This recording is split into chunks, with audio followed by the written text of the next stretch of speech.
Hey Eurovision fans, Silvester Belt has won Eurovizija.LT with the song Luktelk and will represent Lithuania in Eurovision 2024 in Malmö, Sweden.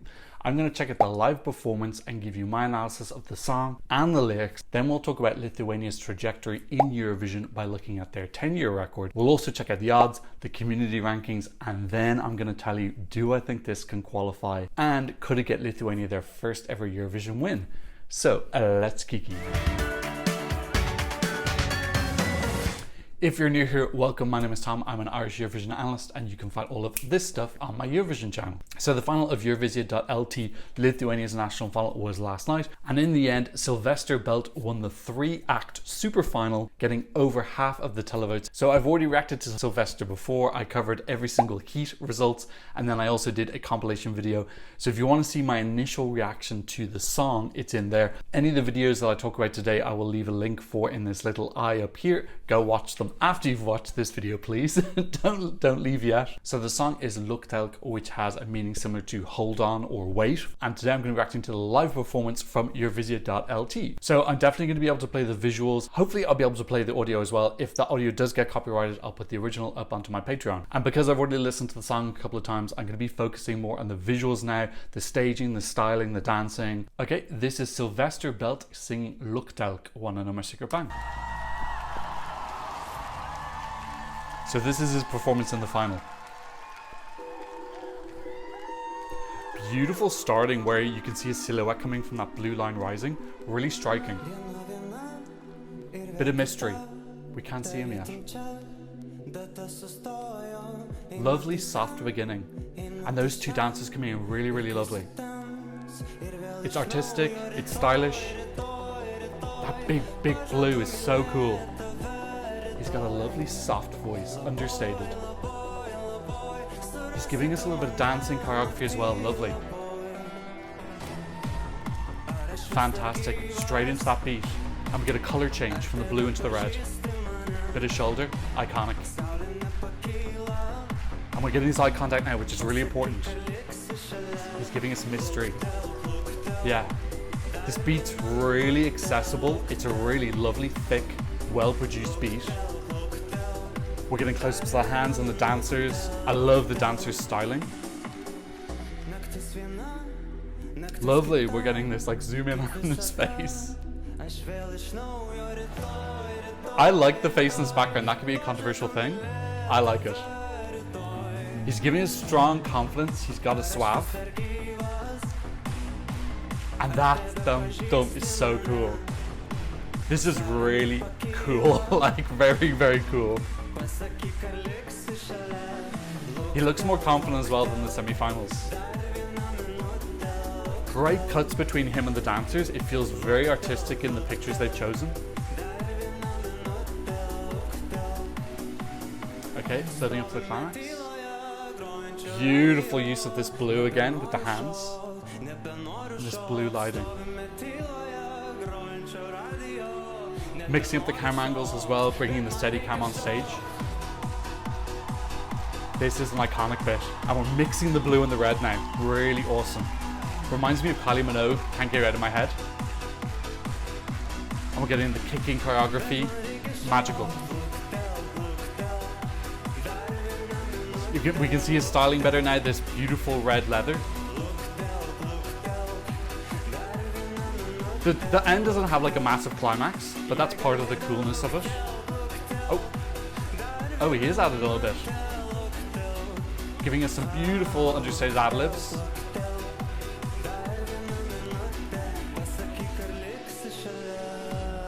Lovely. And we get, really great performance. Really fantastic. And I've seen that 3 or 4 times now and he really does perform it great every single time.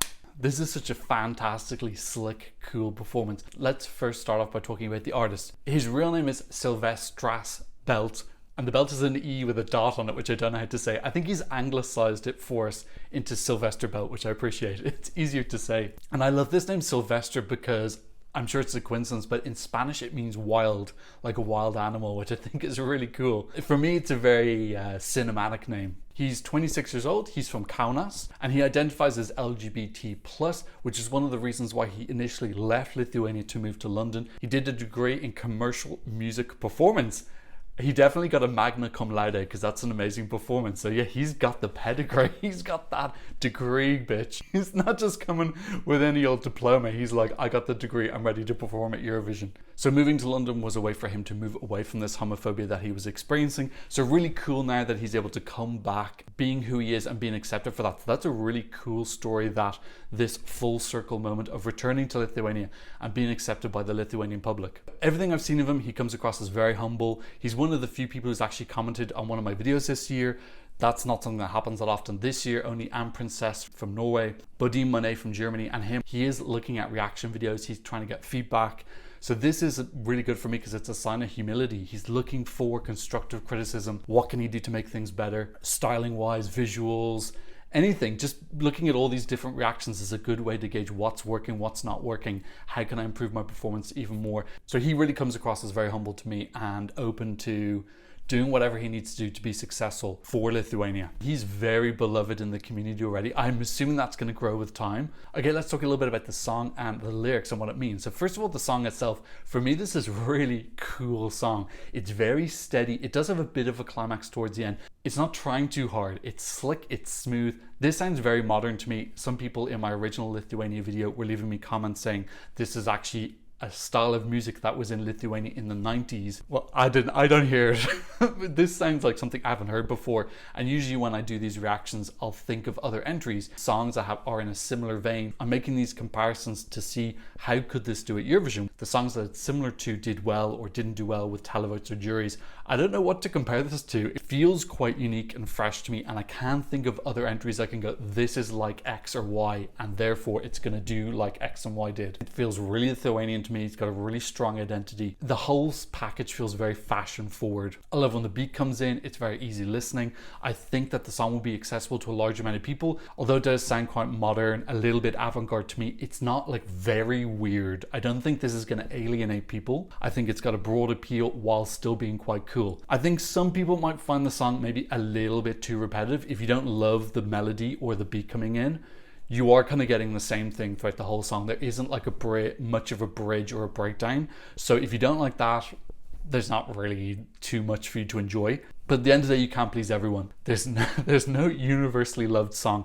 Even the song that scored the most points in Eurovision ever, Amar Polish Deutsch, I still see people ranking that last in their rankings for 2017. Just put forward something that's a good package, and that's enough. So the song is in Lithuanian, which is really cool. Lithuania singing in their debut in 94, but that was when the language rule was in place, so they had to. In 99, they sang in Samagishin, which is an Eastern Baltic dialect.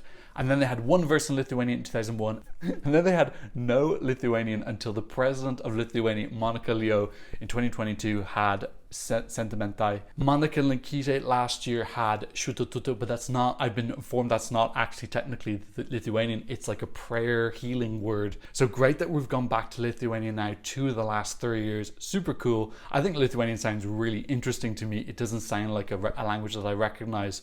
So it's got like a bit of mystery, a bit of coolness to it. I think that adds to the song. And Luktelk has been really successful within Lithuania. It's been #1 on the charts. He's been leading Spotify charts as well a lot. He even beat out Kanye West. Kanye West released his new album and Silvester Belt was at the top there, and then all of Kanye West's songs were below him. So this has been really popular within Lithuania, and that's definitely a goal I think for all Eurovision countries, is that their song should be #1 in their charts. Ideally before Eurovision happens, but at a minimum after the competition happens. A lot of the most successful countries in Eurovision, routinely their song will be #1 before Eurovision even happens. Okay, so what is the song about? Let's check out the lyrics. So I'm obviously reading out a translation because the song is all in Lithuanian. One day is passed and then another, as if the time has stopped. I go somewhere, then someplace else. And after it gets dark, it will repeat again. Tomorrow, tomorrow, tomorrow, I promise I'll start loving you tomorrow. Sleep tight, sleep tight, sleep tight, you will find me in the night.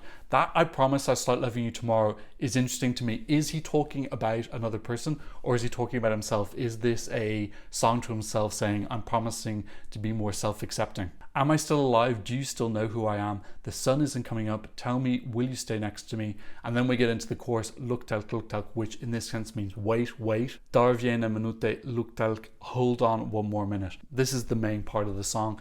Stay, wait, give me a little bit longer. Again, could it be a partner who's beside him in bed and he doesn't want them to leave because he doesn't want to be alone, or he just loves that moment lying beside them? Or is it that he's got a little bit of anxiety, a bit of loneliness, and he doesn't want to be left on his own? So he's like, just stay with me a little bit longer. And that's where the I promise I'll start loving you tomorrow lyric from the verses comes in. We're standing in the silence of the radio playing. I don't want to dance anymore. I don't want to dance anymore.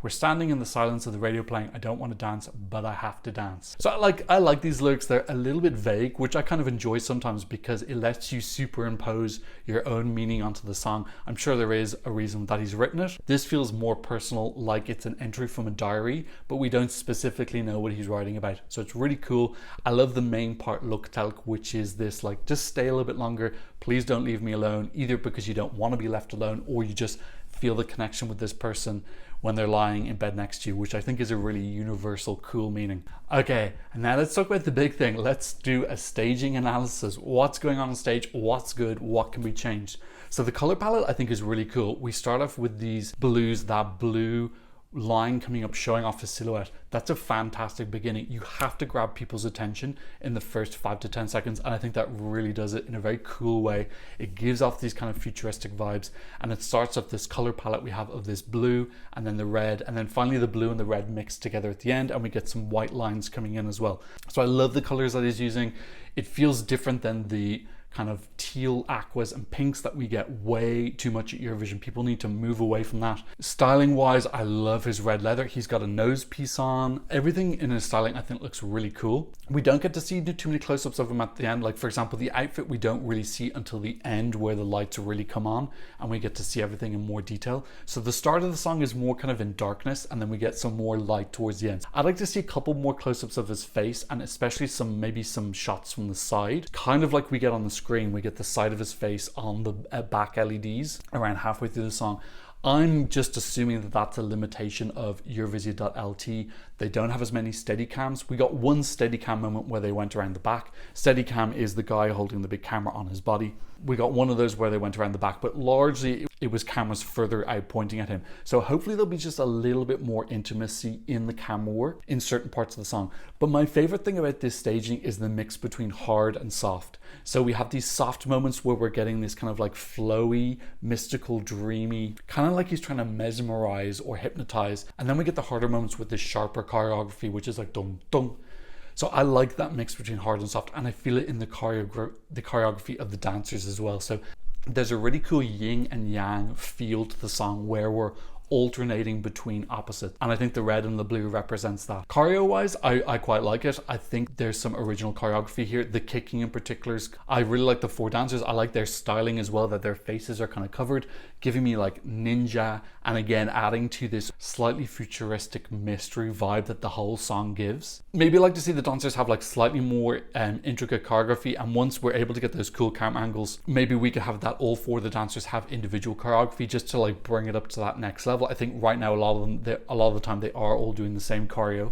I love the shoulder and the kicking. For me, those 2 movements alone are kind of very iconic choreography that stands out. We get so much choreography that is really boring and samey in Eurovision. So I think that when people do think outside the box with choreo and bring something new, it does really pop for me. It's not going to pop for everyone. Some people don't care about choreography, but for me, I really do care about choreography, so it really popped. Overall, the vibe is slick, calm, cool, not bothered, but then he's also giving a little bit of personality as well. Like he's appearing not bothered, but he does mind a little bit, and I'm hoping that he's going to elevate it even further. I think he's going to keep working, and that's where that humility thing that I was talking about earlier is relevant, is that if you are a humble person and you're looking for ways to improve, he's going to be reaching out to those connections he made in London. He's going to be looking at people's reactions on YouTube and in other places and getting this feedback.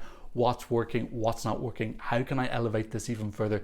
Can I improve the fashion? Can I improve the choreography? Do I need to have more close-ups of my face? Do I need more eye contact? These are all the small things that can be added in to make a performance really pop. Okay, so let's get into the section where I talk about how this could do. Before we do that, let's get an idea of where Lithuania are currently in the contest. by looking at their trajectory.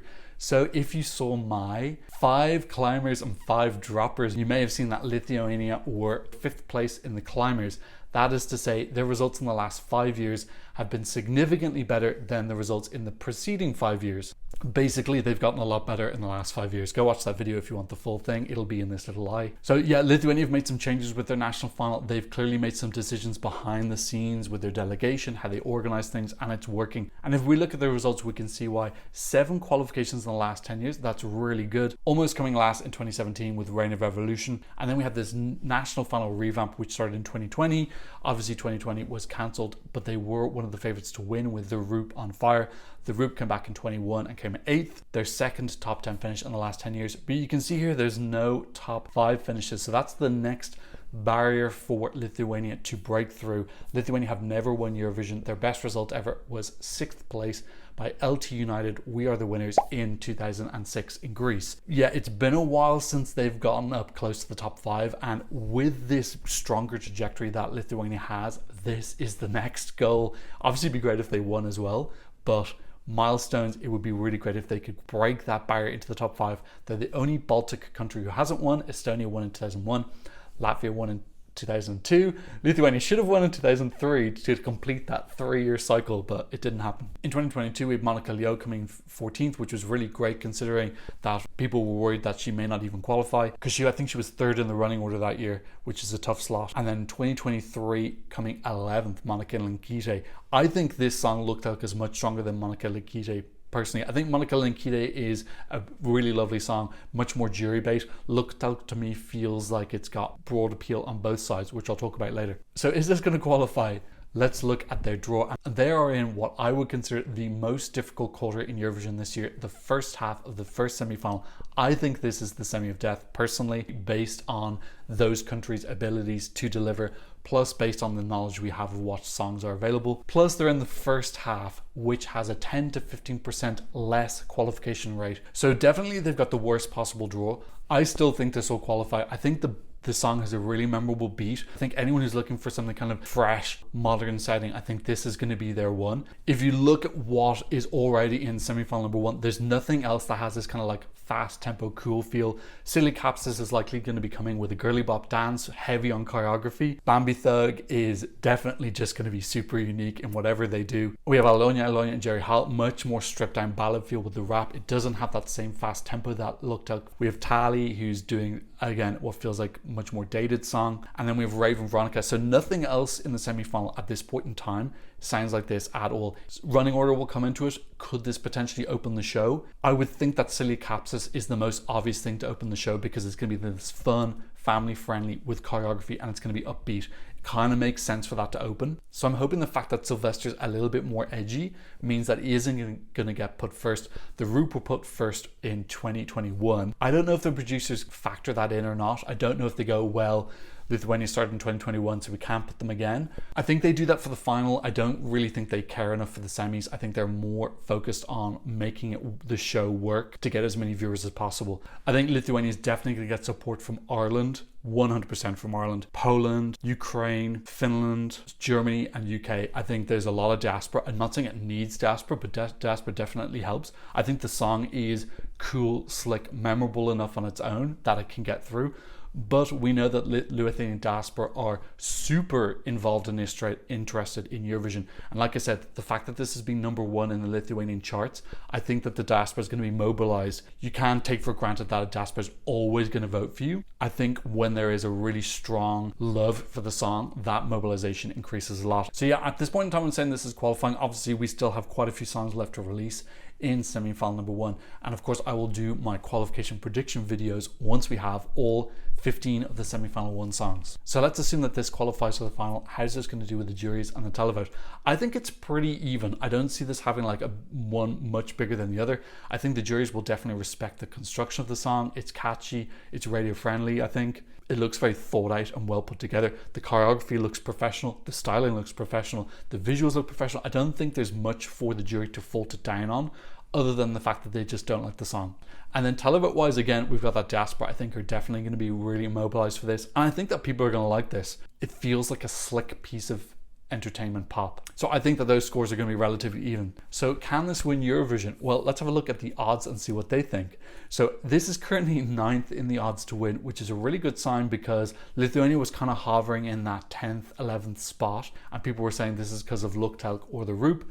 Well, Luktelk's won now and he hasn't dropped, so it appears that it was because of him, because he's actually moved up a little bit. And Lithuania isn't one of those countries that kind of like automatically goes to the top 10. There are some countries that are just so historically successful because they always deliver that kind of they are always going to be living somewhere near the top 10. Lithuania isn't one of those, so if it's in the top 10, people really are betting on this. They believe that it can win. I do think that this has an X factor, so it could be a contender. At this point in time, it does seem like a bit of a long shot. For me, I would be more focused. I just want Lithuania to break that record of the best result ever being 2006, coming 6th place. Yeah, like I'm not saying it's impossible this wins. It has got something special to it. You have to have something special to be in the contention to win. For example, Germany's song this year, it's a good song, it's solid, he's a great performer. It has nothing special in it though. This does have something unique in the styling, in the feel, in the backstory. We'll have to wait and see who's his competition. Is there anyone else who's got the same vibe as him? There's a lot of what is everybody else doing that factors into can you win or not. But I really would love this to get Lithuania their best ever result. 5th for me would be amazing. I would love if this came 5th. I feel like that's a very, very realistic goal if they get super ambitious and elevate a lot. So what does the community think about this song? Let's have a look at the community rankings. And at this point in time, this is sitting in 3rd place, only behind Italy and Ukraine. And that is really good because those songs are really popular. And Norway as well, and Slovenia also really, really popular songs in 4th and 5th place. France in 6th, Spain in 7th. So you've got some like big hitters here, and Lithuania is still ahead of them.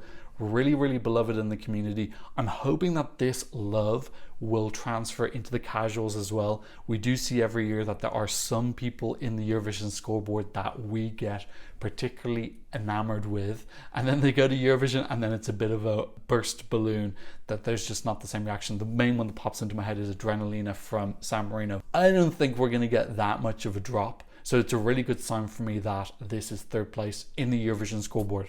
But results aside, I think Lithuania should be very proud of this entry. This is a great continuation on of their recent upward streak. Okay, what did you think about Silvester Belt singing Luktelk? Leave me a comment in the comment section down below. Thank you so much to Anna, Laura K and Melissa for supporting me on Buy Me a Coffee. And also thank you to Joan for supporting me on PayPal. Thank you to MS Kant and AWA for super thanks.